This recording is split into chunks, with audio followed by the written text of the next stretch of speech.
Hi friends, welcome to RS educations. Guys, ఈరోజు మనం వార్తల్లో నిలిచినటువంటి అంతర్జాతీయ, జాతీయ, రాష్ట్రీయ మరియు వార్తలలో నిలిచినటువంటి వ్యక్తుల గురించి అండ్ ముఖ్యమైన అంశాల గురించి, అవార్డుల గురించి, వీటన్నిటి గురించి కూడా మనం చూడబోతున్నాం. సో మెయిన్గా కాన్సెప్ట్లోకి వచ్చేద్దాం. ఈరోజు మనకి 1 మే 2021కు సంబంధించినటువంటి కరెంట్ అఫైర్స్ గురించి అండ్ వార్తల్లో నిలిచినటువంటి ముఖ్యమైన అంశాల గురించి మనం చూడబోతున్నాం. So let's start. ఈరోజు వార్తల్లో నిలిచినటువంటి మొట్టమొదటి టాపిక్ వచ్చేసరికి ఏంటి అంటే మనకి సముద్ర సేతు 2 అనే అంశం ఈరోజు వార్తల్లో నిలిచింది. అసలు ఈ సముద్ర సేతు 2ని ఎవరు ప్రారంభించారు, దీని యొక్క అర్థం ఏంటి అంటే మనకి దీనిని మన భారతదేశం అనేది ప్రారంభించిన కార్యక్రమాల్లో అతి ముఖ్యమైన కార్యక్రమంగా చెప్పుకోవచ్చు. దీన్ని ప్రారంభించిన వ్యక్తి ఎవరు అంటే మనకి నరేంద్ర మోదీ గారు, పిఎం అనేవారు వీరు దీనిని ప్రారంభించినట్లుగా తెలుస్తుంది. దీనిని మొత్తం మన భారత్ ప్రారంభించిన వాటిలో అతి ముఖ్యమైన కార్యక్రమాలను రెండుగా తీసుకుంటాం. అవేంటి అంటే వందే భారత్ అండ్ సముద్ర సేతు 2 అని చెప్పి. సో ఇవి మనకి ముఖ్యమైన కార్యక్రమాలుగా తీసుకుంటాం. ఇందులో మనకి వందే భారత్ అండ్ సముద్ర సేతు అంటే ఏంటి, వీటిని ఎందుకు మనం చెప్పుకుంటున్నాము అంటే మనకి కరోనా కాలం నుంచి మనకి ఎక్కువ శాతంగా మనం శుభ్రత, క్లీనింగ్ వీటిని ఎక్కువగా నేర్చుకోవడం జరిగింది. ఎందుకు అంటే మన పరిసరాలను మనల్ని మనం పరిశుభ్రంగా ఉంచుకున్నప్పుడు ఆ వైరస్ అనేది మనలో ఎక్కువగా నివసించలేదు అని చెప్పి చెప్తున్నారు. సో దానికోసం అని చెప్పి, కానీ ఇప్పటి కాలంలో మాత్రం అటువంటి ప్రయోగాలు కానీ లేదంటే అటువంటి జాగ్రత్తలు కానీ తీసుకునేవారు కరువైపోయారు. కానీ ఏంటి అంటే మనకి ఇక్కడ ఈ వందే భారత్ అండ్ సముద్ర సేతు అంటే రవాణా మార్గాలు. కోవిడ్ కాలంలో మనకి రవాణా సౌకర్యాలు అనేది చాలా స్తంభించిపోవడం వల్ల, లాక్డౌన్ల వల్ల అన్నీ కూడా స్తంభించిపోవడం అనేది జరిగింది. కానీ మనకు కావలసినటువంటి నీడ్స్ అనేవి ఎలా తీసుకువచ్చారు అంటే మనకి ఈ వందే భారత్ అండ్ సముద్ర సేతు అనే ఈ రవాణా సౌకర్యాలను ఉపయోగించి తీసుకురావడం జరిగింది. అసలు ఈ వందే భారత్ అంటే ఏంటి అంటే మనకి ఈ వందే భారత్ని మనం నౌకాయానం ఆర్ విమానయానం అని చెప్పి అంటాం. వివిధ దేశాల్లో ఉన్నటువంటి చిక్కుకున్నటువంటి భారతీయులను విమానాల ద్వారా మన దేశాలకు తీసుకుని వచ్చేటువంటి కార్యక్రమమే మనకి ఈ వందే భారత్ అని చెప్పి చెప్తాం. అండ్ సముద్ర సేతు వివిధ దేశాలలో ఉన్నటువంటి మన భారతీయులను తిరిగి తమ స్వదేశానికి అంటే మన భారతదేశమునకు తీసుకుని రావుటకు ఉపయోగించినటువంటి సముద్ర మార్గాన్ని సముద్ర సేతు అని చెప్పి అంటాం. ఇది ఆ కాలంలో నిలిచినటువంటి వందే భారత్ అండ్ సముద్ర సేతు కార్యక్రమాలు. వీటిని ప్రారంభించిన వారు మన పిఎం నరేంద్ర మోదీ గారు. మనకి మెయిన్గా తీసుకుంటే గడిచిన సంవత్సరంలో రవాణా మొత్తం కూడా స్తంభించిపోయింది. అండ్ అటువంటి సమయంలో మనం ఉపయోగించినటువంటి 2 ప్రతిష్టాత్మకమైన కార్యక్రమాలే మనకి వందే భారత్ మిషన్ అండ్ సముద్ర సేతు మిషన్. ఈరోజు మనకి సముద్ర సేతు మిషన్ అనేది వార్తలు నిలవడం జరిగింది. ఆ కాలంలో మనం తీసుకుంటే వేరే దేశాలలో, ఇతర దేశాల్లో ఉన్నటువంటి మన భారతీయులను తిరిగి స్వదేశమునకు తరలించుటకు ఉపయోగించినటువంటి కార్యక్రమాలే వందే భారత్ మిషన్ అండ్ సముద్ర సేతు మిషన్. బట్ ఈరోజు ఈ కాలంలో మనం చూసుకుంటే ఈ సముద్ర సేతు 2 అనే అంశం వార్తల్లో నిలిచినటువంటి అంశంగా నిలిచింది. ఎందుకంటే ఈరోజు ప్రపంచం అంతా కూడా కరోనా సెకండ్ వేవ్తో విజృంభిస్తుంది. ప్రపంచం అంతా కూడా భారతదేశం వైపు చూస్తుంది. చాలా దేశాలు కూడా బాసటగా నిలవాలని చెప్పి చూస్తున్నాయి. అందుకు గల కారణం ఏంటి అంటే మన భారతదేశం యొక్క గొప్పతనం.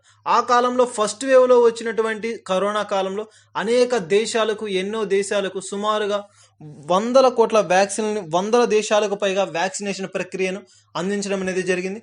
సో వారు అందుకు అది కృతజ్ఞతగా గుర్తుపెట్టుకొని తిరిగి భారతదేశానికి ఈరోజు కష్టంలో ఉన్నటువంటి ఈ భారతదేశానికి, కోవిడ్ విజృంభిస్తున్నటువంటి భారతదేశంలో వారికి బాసటగా ఒక సహాయంగా మనము కూడా నిలబడాలి అని చెప్పి అనేక దేశాలు, ఇతర దేశాలు కూడా మనకి సహాయం చేయడానికి ముందుకు రావడం జరిగింది. అటువంటి దేశాలకు ఎగ్జాంపుల్ తీసుకుంటే మనకి అమెరికా కావచ్చు, యూకే కావచ్చు, ఇలాంటి అన్ని దేశాలు కూడా ప్రస్తుతం భారతదేశానికి సహాయం కోసం ఎదురు చూస్తున్నట్లుగా చూస్తుంది.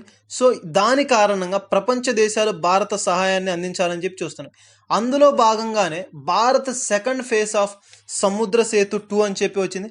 కానీ ఇది మన కేవలం ఇతరుల దేశాల నుంచి మన వారిని తరలించడం కోసం ఆ కాలంలో ఉపయోగిస్తే, ఈ కాలంలో వచ్చేసరికి మన యొక్క అవసరాలను తీర్చుకోవడం కోసం, అంటే ప్రస్తుతం ఉన్నటువంటి కోవిడ్ సిచ్యువేషన్లో ఈ పాండమిక్ సిచ్యువేషన్ని ఎదుర్కోవడం కోసం అవసరమైనటువంటి ఆక్సిజన్ కొరత కావచ్చు, ఆక్సిజన్ని సప్లై చేసుకోవడం కావచ్చు, అండ్ మనకు కావాల్సినటువంటి పరికరాలు కావచ్చు, వ్యాక్సినేషన్ కావచ్చు, వీటన్నిటిని కూడా ఇంపోర్ట్ చేసుకోవడానికి కోసం ఉపయోగించేటువంటి ఒక మార్గంగా ఈ సముద్రాన్ని ఉపయోగిస్తున్నాం. సో దానినే మనం సముద్ర సేతు 2 అని చెప్పి చెప్తుంది.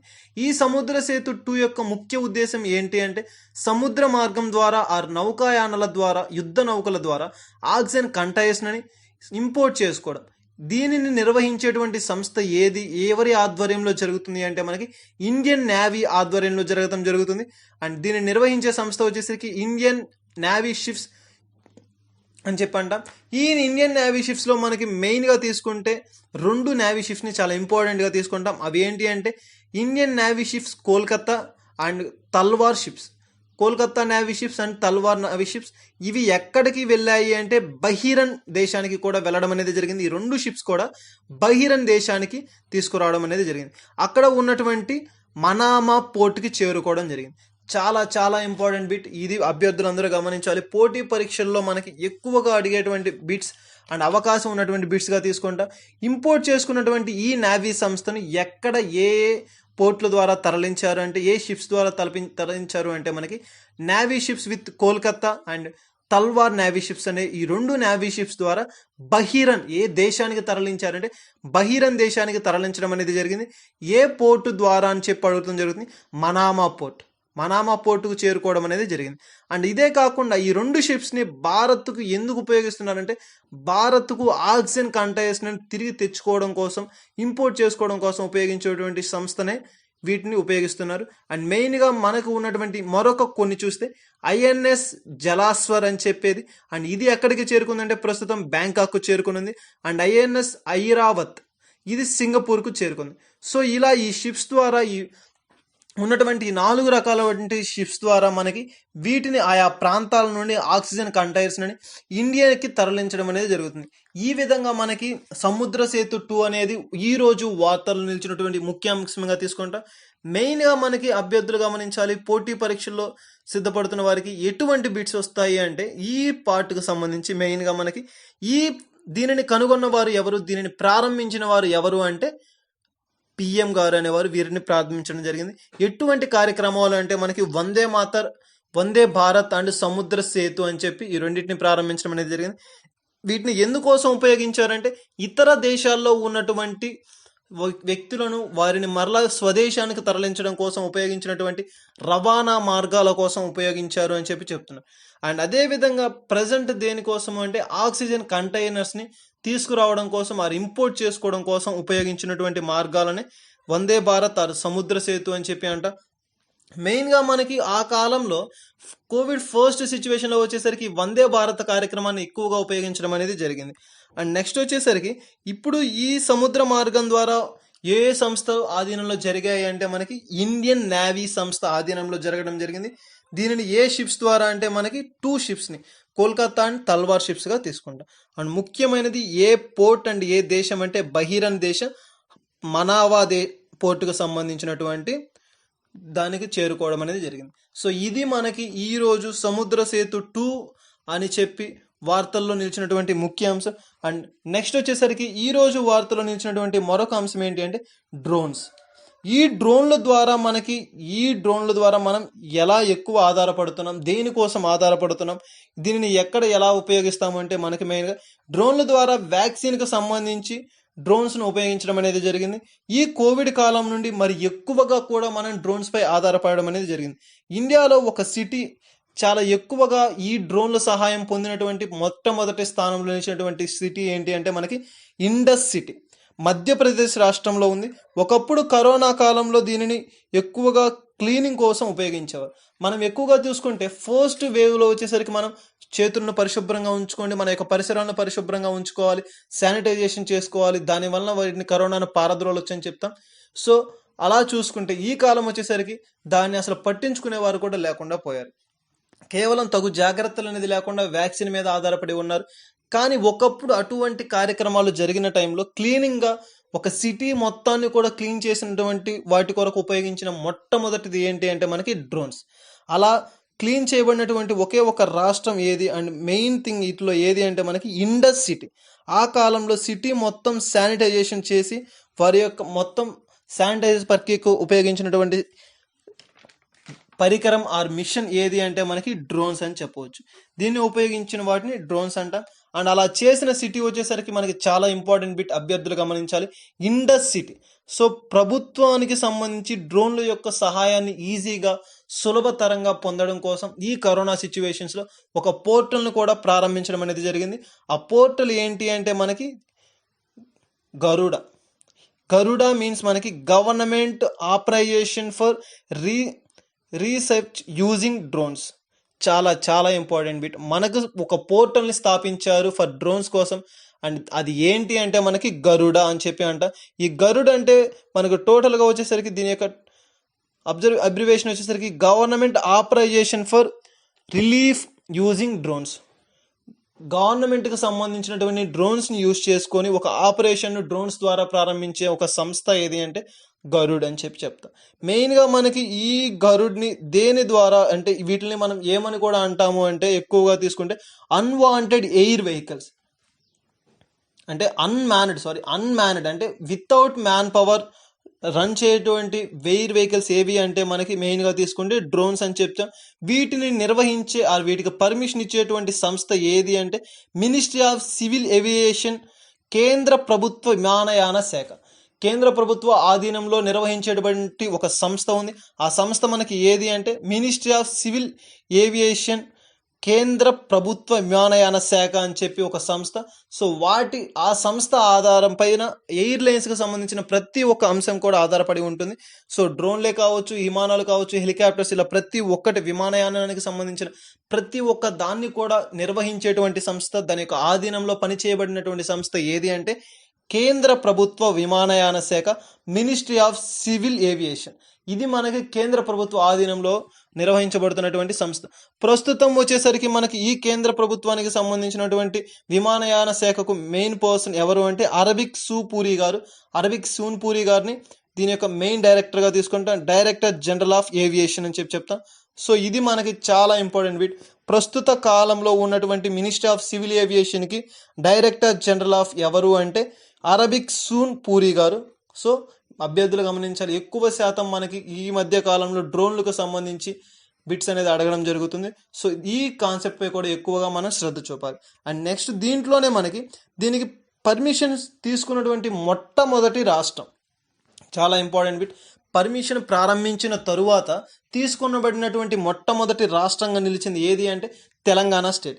ఈ తెలంగాణ స్టేట్ దేనికోసం అంటే వ్యాక్సినేషన్ ప్రక్రియ కోసం అండ్ ఆక్సిజన్ యొక్క కంటైనర్స్ని తీసుకురావడం కోసం ప్రభుత్వాన్ని యొక్క సహాయం కోరిన రాష్ట్రంగా మొట్టమొదటి స్థానంలో నిలిచిన రాష్ట్రం తెలంగాణ రాష్ట్రం చెప్పుకోవచ్చు. ఇది మనకి డ్రోన్లకు సంబంధించి.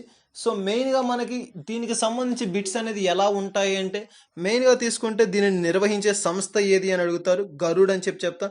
అండ్ దీనికి పర్మిషన్ ఇచ్చేటువంటి సంస్థ వచ్చేసి గరుడ్. అండ్ దీని యొక్క నిర్వహణ జరిపే సంస్థ మినిస్ట్రీ ఆఫ్ సివిల్ ఏవియేషన్. దీని యొక్క present MD or general chief ఎవరు అంటే హర్దీప్ సింగ్ పూరి గారు అని చెప్తాం. మొట్టమొదటిసారిగా ఈ కేంద్ర ప్రభుత్వ విమానయాన శాఖకు సంబంధించి పర్మిషన్ తీసుకున్నటువంటి రాష్ట్రం ఏదంటే తెలంగాణ రాష్ట్రం. సో ఇది మనకి ఈరోజు డ్రోన్ అనే ఒక అంశంతో వార్తల్లో నిలిచినటువంటి అంశంగా తీసుకుంటాం. అండ్ నెక్స్ట్ వచ్చేసరికి ఈరోజు వార్తల్లో నిలిచినటువంటి మరొక అంశం వచ్చేసరికి సోషల్ మీడియా.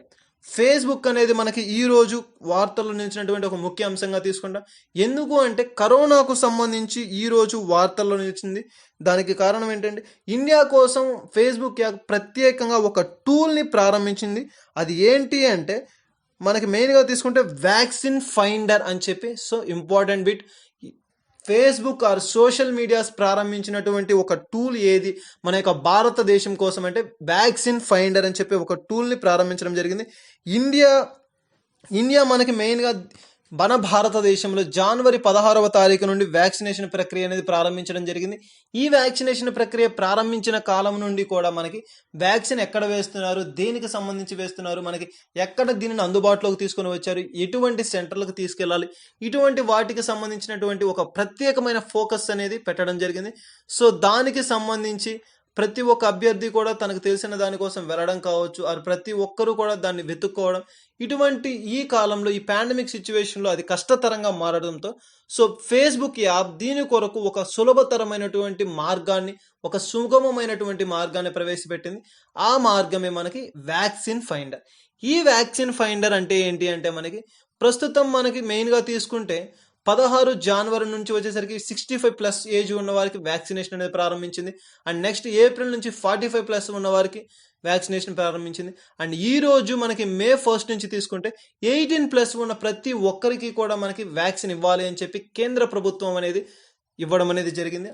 సో ఆ కేంద్ర ప్రభుత్వం ఆదేశం మేరకు మే 1 అంటే ఇప్పుడు లైక్ నాకు కనుక 18 సంవత్సరాలు అనుకుంటే 18+ ఉన్న నాకు సంబంధించి నా యొక్క దగ్గరలో ఎటువంటి సెంటర్ ఉంది, ఏ కేంద్రం దగ్గర నాకు వ్యాక్సినేషన్ అనేది వేయించుకోవాలి అని చెప్పి సో దాని కొరకు సులువైన మార్గంగా కనిపెట్టినటువంటి ఒక టూలే మనకి ఫేస్బుక్ టూల్ వ్యాక్సిన్ ఫైండర్. మనము కనుక ఆ వ్యాక్సిన్ ఫైండర్ టూల్ని కనుక క్లిక్ చేసి మన యొక్క డీటెయిల్స్ అనేది కానీ ఎంటర్ చేస్తే సో మనకి దగ్గరలో ఉన్నటువంటి మనకు సులభతరమైనటువంటి మార్గంలో వ్యాక్సిన్ ఎక్కడ నిర్వహిస్తున్నారు, ఏ సెంటర్లో నిర్వహిస్తున్నారు అని చెప్పి ఒక డీటెయిల్స్ అనేది మనకి అతి త్వరగానే సులువుతరగా ఇవ్వడం అనేది జరుగుతుంది. సో అందుకొరకు ప్రవేశపెట్టినటువంటి ఒక టూలే మనకి వ్యాక్సిన్ ఫైండర్. సో ఈ విధంగా ఫేస్బుక్ సోషల్ మీడియా వచ్చేసరికి వ్యాక్సిన్ ఫైండర్ అనే ఒక టూల్ని ఉపయోగించి వార్తల్లో ఈ రోజు నిలిచినటువంటి ఒక అంశంగా తీసుకుంటాం. ఈ వ్యాక్సిన్ ఫైండర్ అనేది కేవలం భారతదేశమునకు సంబంధించి మాత్రమే, ఇతర దేశస్తులకు కాదు. ఈ టూల్ ఉపయోగపడేది ఎవరికంటే ఇండియన్స్కి మాత్రమే దీనిని ఉపయోగించడం అనేది జరుగుతుంది. సో ఈ విధముగా సోషల్ మీడియాలో ఫేస్బుక్ యాప్ ఒక టూల్ని భారతదేశం కోసం ప్రవేశపెట్టి ఈ రోజు వార్తల్లో నిలిచినటువంటి ఒక అంశంగా నిలిచింది. అండ్ నెక్స్ట్ వచ్చేసరికి ఈ రోజు వార్తల్లో నిలిచినటువంటి మరొక ముఖ్యమైన అంశం ఏంటి అంటే మెయిన్గా తీసుకుంటే మనకి ప్రత్యేకమైనటువంటి ఒక సోయాబీన్ అని చెప్పి ఒక వంగడం అనేది ఈ రోజు వార్తలో నిలిచినటువంటి ఒక ముఖ్యమైన అంశంగా తీసుకుంటాం. ఈ వంగడం అనేది మనకి స్పెషాలిటీ ఏంటి అంటే దీని యొక్క పూర్తి పేరు వచ్చేసరికి మనకి సోయాబీన్ మ్యాక్స్ 1407 అని చెప్పి సో పంటలకు సంబంధించి అధునాతనమైన వంగడాలను తయారు చేయడం అండ్ అదేవిధంగా పంటలకు సంబంధించి అభివృద్ధి కార్యక్రమాలను చేపట్టడం అండ్ వాటిలో ఒక నూతనమైనటువంటి ఒక కొత్త వరవడిని తీసుకురావడం కూడా జరిగింది. సో అటువంటి రాష్ట్రాలకి ఎగ్జాంపుల్ తీసుకుంటే మనకి కేరళ రాష్ట్రం నుంచి కొక్కర్ రైస్ అండ్ అస్సాం రాష్ట్రం నుంచి స్వర్ణ రైస్ అండ్ కలనదుక్ అని చెప్పి ఒక రైస్ని ఉత్తరాఖండ్ రాష్ట్రం నుంచి ప్రారంభించడం అనేది జరిగింది. సో ఇలా మనకి రకరకాల వంగడాలు వరికి సంబంధించినవి నూతనమైన వరవడితో నూతనమైన మార్పులతో మన దేశంలో రావడం అనేది జరిగింది. సో ఈ విధంగా అటువంటి మరొకమైనటువంటి వంగడమే ఏంటి అంటే ప్రత్యేకమైనటువంటి లక్షణాలు కలిగినటువంటి సోయాబీన్. ఈ సోయాబీన్ మ్యాక్స్ 1407 అని చెప్పి ఈ రోజు వార్తలు నిలిచింది. దీన్ని తయారు చేసిన సంస్థ దీన్ని ఎవరు తయారు చేశారంటే మనకి అగర్కార్ రీసెర్చ్ ఇన్స్టిట్యూట్ అని చెప్పి ఒక సంస్థ అనేది దీనిని ప్రారంభించడం అనేది జరిగింది. ARCI అని చెప్పి ఒక ఇన్స్టిట్యూట్ దీనిని ఆరంభించడం జరిగింది. అదేవిధంగా న్యూనార్ రివర్ అని చెప్పి మనం ప్రస్తుత ఇటీవల కాలంలో చూసాం కరెంట్ అఫైర్స్లో. సో ఆ న్యూనార్ రివర్ పై రీసెర్చ్ చేసినటువంటి సంస్థ కూడా మనకి అగర్కాల్ రీసెర్చ్ ఇన్స్టిట్యూట్ ACRI అని చెప్పి ఈ ఇన్స్టిట్యూట్ వీటిపై కూడా ప్రయోగాలు ప్రారంభించింది. వీరు ఒక అటానమస్ స్వతంత్ర సంస్థగా ప్రతిపత్తి పొందినటువంటి సంస్థగా దీన్ని తీసుకోవడం జరిగింది. మెయిన్గా మనకి ఈ సోయాబీన్ మ్యాక్స్ 1407 తయారు చేశారు కదా, దీని యొక్క ముఖ్య ఉద్దేశం ఏంటి అంటే ఈస్టర్న్ ప్రాంతాలకు సంబంధించినటువంటి ప్రజలను దృష్టిలో పెట్టుకొని దీనిని ప్రారంభించడం అనేది జరిగింది. మనకి మెయిన్గా తీసుకుంటే దీన్ని ప్రారంభించినటువంటి సంస్థ వచ్చేసరికి ARCI. మనకి మెయిన్గా తీసుకుంటే అగర్కర్ రీసెర్చ్ ఇన్స్టిట్యూట్ అని చెప్పి సో ఎక్కువగా మనకి అడగడం అనేది జరుగుతుంది. ఈ మధ్య కాలంలో మనం చూసిన వాటిల్లో కూడా ఈ ఇన్స్టిట్యూట్కి సంబంధించి ఎక్కువగా బిట్స్ అనేది రావడం జరిగింది. సో ఈ బిట్స్కి సంబంధించి కావచ్చు, ఈ టాపిక్కి సంబంధించి కావచ్చు, అభ్యర్థులు ప్రత్యేకమైన శ్రద్ధ అనేది చూపాలి. ఎక్కువగా మనకి పంటలకు సంబంధించిన అంశాలపై కూడా ఈ మధ్య కాలంలో ఎక్కువగా రావడం జరిగింది. సో దానిపై కూడా చూసుకోండి. అండ్ దీంట్లోనే మనకి ఈ మెయిన్గా తీసుకుంటే ఈరోజు వార్తలో నిలిచినటువంటి అంశం సోయాబీన్ మ్యాక్స్ 1407.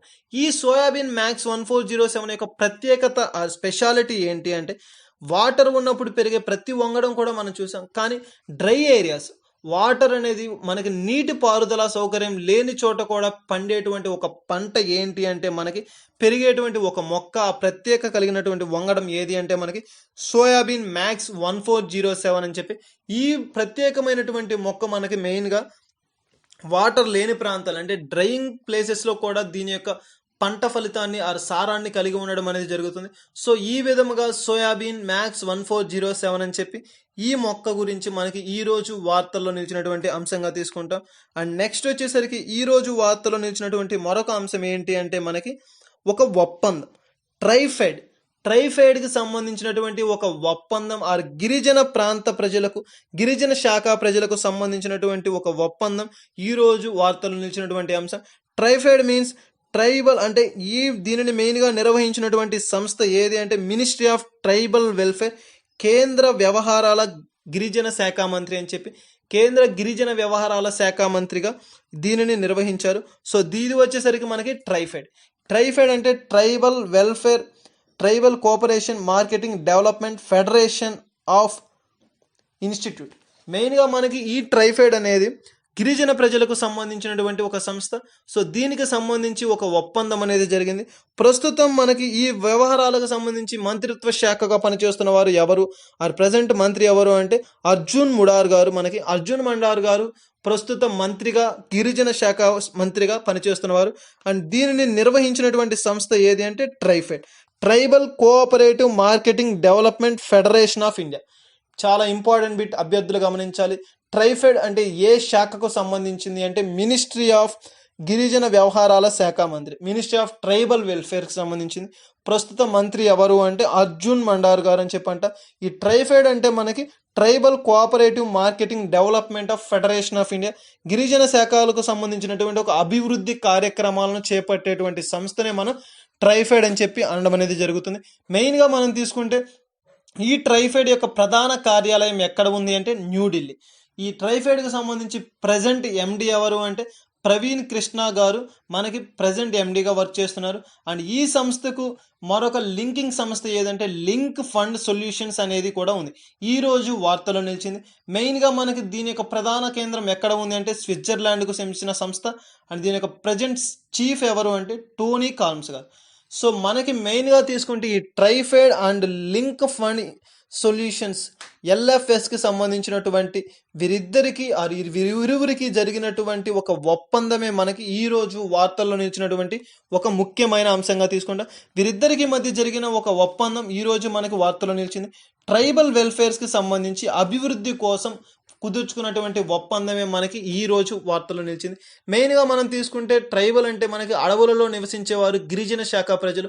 సో వారి యొక్క కనీస అవసరాలు కావచ్చు, వారి యొక్క కనీస మద్దతు ధర కావచ్చు, వారు అడవులకు సంబంధించినటువంటి వస్తువులపై కావచ్చు, లేదా వారికి సంబంధించినటువంటి వాటిపై ఒక ప్రత్యేకమైనటువంటి అభివృద్ధి కార్యక్రమాలు చేపట్టాలి అని చెప్పి, సో వారి యొక్క అభివృద్ధిలో ముఖ్య పాత్ర పోషించాలి అని చెప్పి వీరిద్దరి మధ్య కుదిరినటువంటి ఒప్పందమే ఈరోజు మనకి వార్తల్లో నిలిచినటువంటి ఒక ముఖ్య అంశంగా తీసుకుంటాం. అడవుల్లోని వాటికి కనీస మద్దతు ధర చెల్లించడం, సో ఇటువంటి అంశాలపైన ఆయన గిరిజన శాఖకు సంబంధించి అభివృద్ధి కార్యక్రమాల్లో ముందుండడం, వారి యొక్క అభివృద్ధికి పాటుపడడం, సో వీటన్నిటికీ సంబంధించి కూడా ఈరోజు వీరిద్దరి మధ్య మెయిన్గా తీసుకుంటే మనకి ఒప్పందం కుదిరి వార్తల్లో నిలిచిన అంశంగా నిలబెడతాం.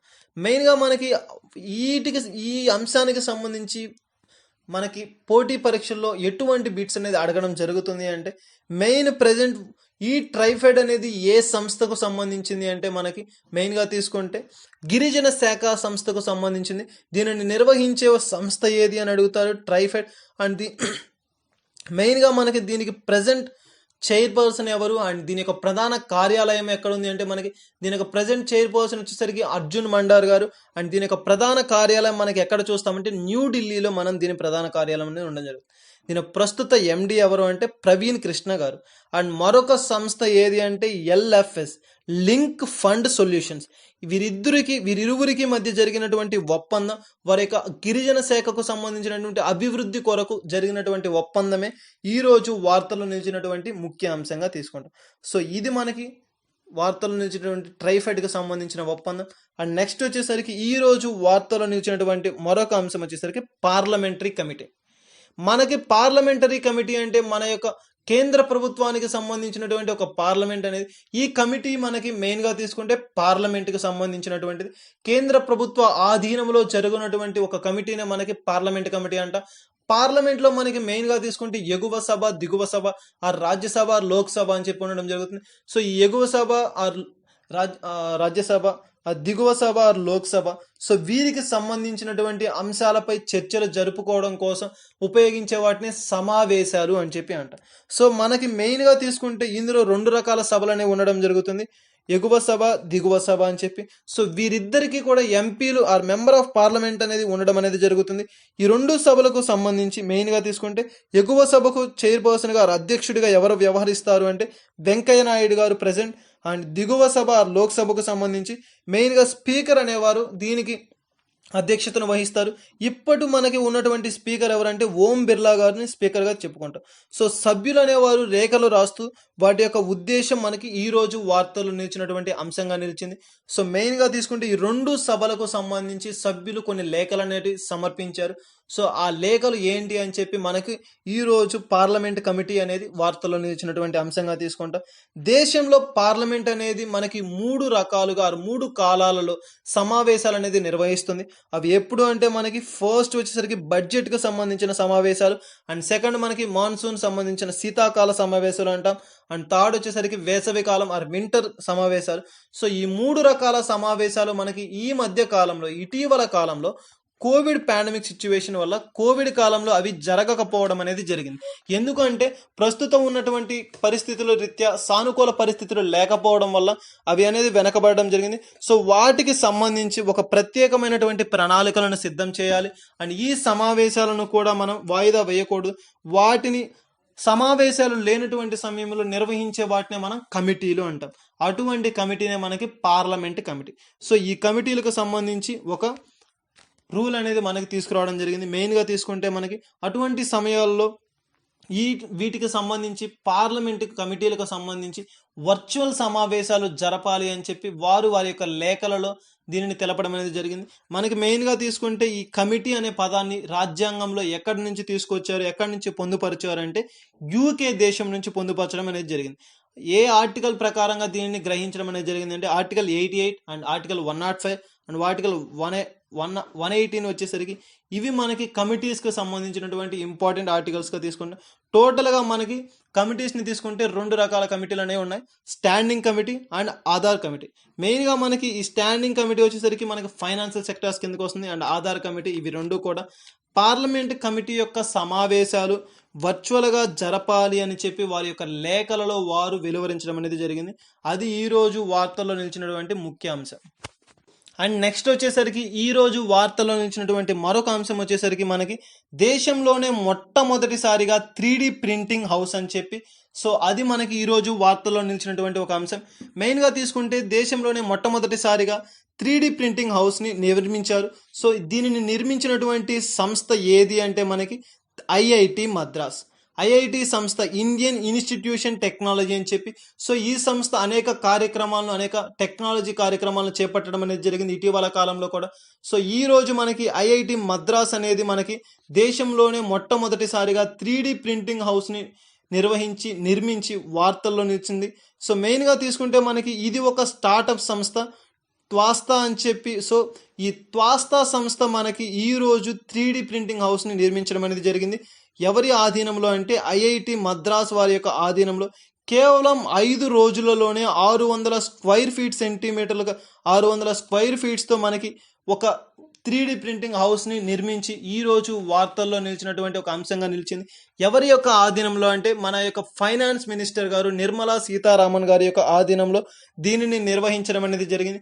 మెయిన్గా తీసుకుంటే ఒక హౌస్ని నిర్మించడం కోసం పట్టే సమయం మనకి చాలా కాలం పడుతుంది, కానీ అది కూడా టెక్నాలజీని ఉపయోగించి 3D ప్రింటింగ్ ద్వారా అతి తక్కువ సమయంలో, అది కేవలం 5 రోజులలోనే అండ్ 600 స్క్వైర్ ఫీట్స్తో నిర్మించినటువంటి ఒక నిర్మాణం ఎవరి ఆధీనంలో, ఎవరి ఆధ్వర్యంలో, ఏ సంస్థ ఆధ్వర్యంలో జరిగింది అంటే మనకి IIT Indian institute technology, IIT Madras వారి ఆధీనంలో ఈ కార్యక్రమం అనేది ప్రారంభించి విజయవంతమై ఈరోజు వార్తల్లో నిలిచినటువంటి ముఖ్యాంశంగా తీసుకుంటా.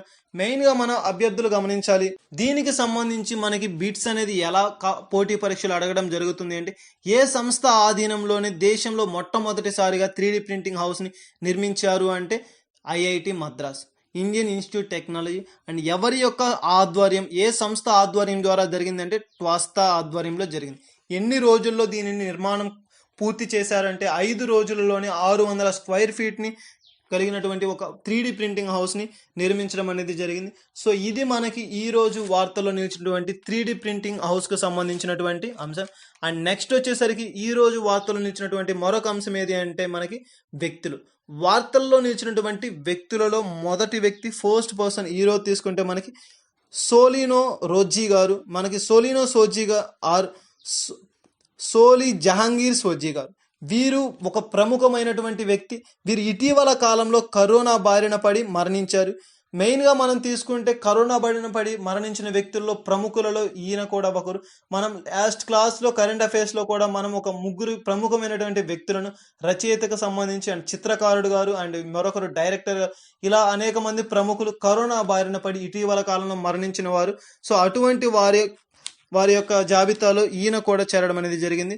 అలా చేరిన వ్యక్తి ఎవరంటే సోలి సోరాజీ గారు ఆర్ సోలి జహాంగీర్ సోరాజీ గారు. చాలా ఇంపార్టెంట్ బిట్ మనకి పేర్లు అనేది. సో నేమ్స్ బాగా గుర్తుపెట్టుకోండి. మెయిన్గా ఈయన ఈరోజు కరోనా కారణంగా మరణించడం అనేది జరిగింది. ఈయన ఏ రంగంలో పనిచేశారు, ఏ రంగంలో ఈయన యొక్క కార్యక్రమాలు జరిపారంటే ఈయన న్యాయశాస్త్రంలో న్యాయవాదిగా, ఒక ప్రముఖమైనటువంటి న్యాయవాదిగా పనిచేయడం అనేది జరిగింది. అండ్ అదే కాకుండా మన భారతదేశంలోనే అత్యున్నతమైనటువంటి ఒక పదవిని చేపట్టి ఆ పదవిలో కూడా అత్యున్నతమైన విజయవంతాలుగా క్రియేట్ చేసినటువంటి వ్యక్తి. అండ్ ఈయన ఏ రంగంలో పనిచేశారంటే అటార్నీ జనరల్గా. మన భారతదేశంలోనే అత్యున్నతమైనటువంటి ఒక పదవి. ఆర్టికల్ 76లో మనకి ఈ అటార్నీ జనరల్కు సంబంధించినటువంటి అంశాలు అనేది పూర్తిగా వెలువరించడం అనేది జరిగింది. సో ఈ అటార్నీ జనరల్గా కూడా కొంతకాలం పనిచేసినటువంటి వ్యక్తి, మహోన్నతమైన వ్యక్తి ఎవరు అంటే మనకి సోలి జహాంగీర్ సోరాజీ గారు.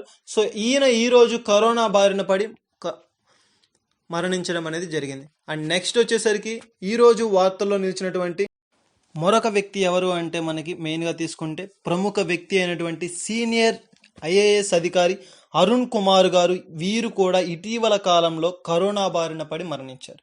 మనకి ఈరోజు వార్తల్లో నిలిచిన ప్రముఖుల్లో ఎక్కువ మంది కూడా ఈ కరోనా బారిన పడి మరణించడం అనేది జరిగింది. అటువంటి వ్యక్తులలో ప్రముఖ సీనియర్ ఐఏఎస్ అధికారి గారు అరుణ్ కుమార్ గారు కూడా మరణించారు. అండ్ మెయిన్గా ఈయన 1985 క్యాడర్ ఐఏఎస్ అధికారిగా, సీనియర్ అధికారిగా పేరు ప్రఖ్యాతులు పొందారు. అండ్ అదే కాకుండా ఈయన ఐఏఎస్లోనే అత్యున్నతమైనటువంటి పదవి సిఎస్, చీఫ్ సెక్రటరీగా కూడా ప్రస్తుతం వరకు కూడా ఈయన విధులు నిర్వహించిన వ్యక్తి, పేరు ప్రఖ్యాతులు పొందిన వ్యక్తి. ఈయన ఏ రాష్ట్రానికి చెందినవారు అంటే బీహార్ రాష్ట్రానికి చెందినటువంటి ఐఏఎస్ అధికారి, చీఫ్ సెక్రటరీ అధికారి. ఈయన కూడా ఇటీవల కాలంలో కరోనా బారిన పడి మరణించిన వ్యక్తులలో ఈయన నిలిచారు. సో ఈరోజు మరణించిన వ్యక్తులలో ఈయన ప్రముఖులు. అండ్ నెక్స్ట్ వచ్చేసరికి మరొకరు కరోనా బారిన పడి మరణించిన ఒక ప్రముఖ వెస్టర్న్ షూటర్ ఈరోజు వార్తల్లో నిలిచారు. ఆవిడ ఎవరు అంటే మనకి చంద్రో తోమర్ గారు ఒక ప్రముఖ షూటర్. ఉత్తరప్రదేశ్కు చెందిన నీరత్లో నిన్న తుది శ్వాస విడిచారు. ఈవిడ యొక్క స్పెషాలిటీ ఏంటంటే 60 సంవత్సరాల వయసులో షూటింగ్ రంగంలో అరుంగేత్రం చేసిన వ్యక్తి. 60 సంవత్సరాలు అంటే పెద్ద వయసులో, చాలా పెద్ద వయసులో ఈవిడ షూటింగ్ రంగంలో అడుగుపెట్టిన తొలి మహిళగా అండ్ తక్కువ సమయంలోనే ప్రపంచవ్యాప్తంగా ప్రసిద్ధి పొందిన వ్యక్తి. అండ్ షూటింగ్ రంగంలో ఒక డిగ్రీ సాధించిన వ్యక్తి ఎవరు అంటే మనకి చంద్రో తోమర్ గారు. వీరు నిన్న వెస్టర్న్ షూటింగ్లో వీరి యొక్క కరోనా కాలంలో మరణించడం అనేది జరిగింది. కరోనా బారిన పడి మరణించిన వ్యక్తులలో ప్రముఖులలో ఈవిడ కూడా ఒకరు. అండ్ నెక్స్ట్ వచ్చేసరికి ఈరోజు వార్తల్లో నిలిచినటువంటి మరొక ప్రముఖులు ఎవరు అంటే సి వేణుగోపాల్ గారు. ఈయన మన తెలుగువారే. అండ్ ఈయన వచ్చేసరికి ఏ రంగంలో ప్రముఖులు అంటే మనకి త్రివిధ దళాలు, అంటే మన యొక్క ఆర్మీ రంగంలో ఉన్నటువంటి మాజీ మేజర్గా క్యాడర్గా పనిచేసినటువంటి ఒక వ్యక్తి. ఈయన 1971 సంవత్సరంలో ఇండియన్ పాక్ యుద్ధానికి సంబంధించినటువంటి వ్యక్తులు ఒక ప్రముఖ పాత్ర పోషించినటువంటి ఒక ప్రముఖులు. వీరు మహావీర చక్ర అవార్డును కూడా పొందడం అనేది జరిగింది. మనకు తీసుకుంటే ఆర్మీ రంగంలో కావచ్చు, అన్ని రంగాల్లో కూడా వివిధ రకాలైనటువంటి అవార్డులు అనేది మనకు బహుకరించడం జరుగుతుంది. ఆర్మీ రంగంలో ఒక మహావీర చక్రం అంటే ఒక ప్రతిష్టాత్మకమైనటువంటి ఒక గౌరవ పురస్కారం. సో దానిని కూడా వీరు అందుకోవడం అనేది జరిగింది. అండ్ వీరు నిన్న తిరుపతిలో మరణించడం అనేది జరిగింది. మెయిన్గా మనం తీసుకుంటే 1971 సంవత్సరం అనేది చాలా ఇంపార్టెంట్ థింగ్గా తీసుకుంటాం. బంగ్లాదేశ్కి సంబంధించి కావచ్చు, సో యుద్ధాలకు సంబంధించి కావచ్చు. సో మనం ఎక్కువగా కూడా అభ్యర్థులు గమనించాలి, పోటీ పరీక్షలలో దీనికి సంబంధించి, యుద్ధాలకు సంబంధించి 1971 సంవత్సరానికి సంబంధించి ఎక్కువగా అడగడం అనేది జరుగుతుంది. సో దానిపై కూడా ఒక ప్రత్యేకమైన శ్రద్ధ పాటించాలి. అండ్ నెక్స్ట్ వచ్చేసరికి ఈ రోజు వార్తలు నిలిచినటువంటి మరొక ప్రముఖులు ఎవరు అంటే రోహిత్ సర్దాన్ గారు. రోహిత్ సర్దాన్ గారు ఇటీవల గుండెపోటుతో మరణించడం అనేది జరిగింది. ఈయన ఏ రంగంలో ప్రముఖులు అంటే జర్నలిజంలో ఈయన ప్రముఖ హిందీ న్యూస్ ఛానల్లో ఆద్ లింక్ అనే చెప్పి సో అందులో ఈయన రావడం అనేది జరుగుతుంది. ఒక గ్రేట్ యాంకర్గా కూడా ఈయన పనిచేయడం అనేది జరిగింది. ఎన్నో రకాల డెబ్యూట్స్లను వీరు నిర్వహించడం అనేది జరిగింది. సో ఒక ప్రముఖ జర్నలిస్ట్గా సుపరిచితులు, అందరికీ తెలిసినటువంటి వ్యక్తి రోహిత్ సర్దాన్ గారు. వీరు ఈ రోజు గుండెపోటుతో మరణించడం అనేది జరిగింది. అండ్ నెక్స్ట్ వచ్చేసరికి ఈ రోజు వార్తల్లో నిలిచినటువంటి మరొక ప్రముఖులు ఎవరు అంటే కేవి ఆనంద్ గారు. కేవి ఆనంద్ గారు మెయిన్గా సినిమాటోగ్రాఫర్, ఈ రంగానికి చెందినటువంటి వ్యక్తి. సినిమాటోగ్రాఫర్ అంటే చిన్న రంగం కావచ్చు, కానీ ఆ రంగంలో అనేక గొప్ప వ్యక్తులతో గొప్ప మూవీస్లో ఈయన పనిచేయడం అనేది జరిగింది. మెయిన్గా మనకు తీసుకుంటే తమిళ సినిమాల్లో ఎక్కువగా పనిచేయడం అనేది జరిగింది. తమిళ సినిమాల్లో మెయిన్గా తీసుకుంటే రజనీకాంత్ గారితో కూడా ఈయన సినిమాలు చేయడం అనేది జరిగింది. రజనీకాంత్ గారితో సినిమాలో ఫోటోగ్రాఫర్గా పనిచేశారు. అండ్ నెక్స్ట్ తరువాత కాలంలో ఒక డైరెక్టర్గా పేరు ప్రఖ్యాతులు పొందారు. అండ్ ఈయన డైరెక్ట్ చేసినటువంటి ఒక తెలుగు మూవీ ఏంటి అంటే మనకి రంగం మూవీ మనకి ఒక మోటివేషన్ అండ్ ఒక లైఫ్ చేంజింగ్ మూవీగా ఉంటుంది. సో అటువంటి మూవీస్కి డైరెక్టర్గా పనిచేశారు అండ్ సినిమాటోగ్రాఫర్గా పనిచేశారు. చలనచిత్ర రంగంలో ఒక ప్రత్యేకమైనటువంటి ఒక నిర్మాణమైనటువంటి సేవలు అందించినటువంటి ఒక ప్రముఖ వ్యక్తి ఎవరు అంటే కేవి ఆనంద్ గారు. ఈయన ఈ రోజు గుండెపోటుతో తుది శ్వాస విడిచారు. సో ఇది మనకి ఈ రోజు వార్తల్లోని ముఖ్యమైనటువంటి అంశాలు, వ్యక్తులు కావచ్చు అండ్ అవార్డులకు సంబంధించి. గాయస్ ఇంకా ఏమైనా మిగిలిపోయి ఉంటే నెక్స్ట్ క్లాస్లో మనం కంప్లీట్ చేయడం అనేది జరుగుతుంది. సో ఇంకా ఏమైనా ఉంటే అవి కూడా అడిషనల్గా యాడ్ చేసి నెక్స్ట్ క్లాస్లో మన కరెంట్ అఫైర్స్లో జాయిన్ చేయడం అనేది జరిగింది.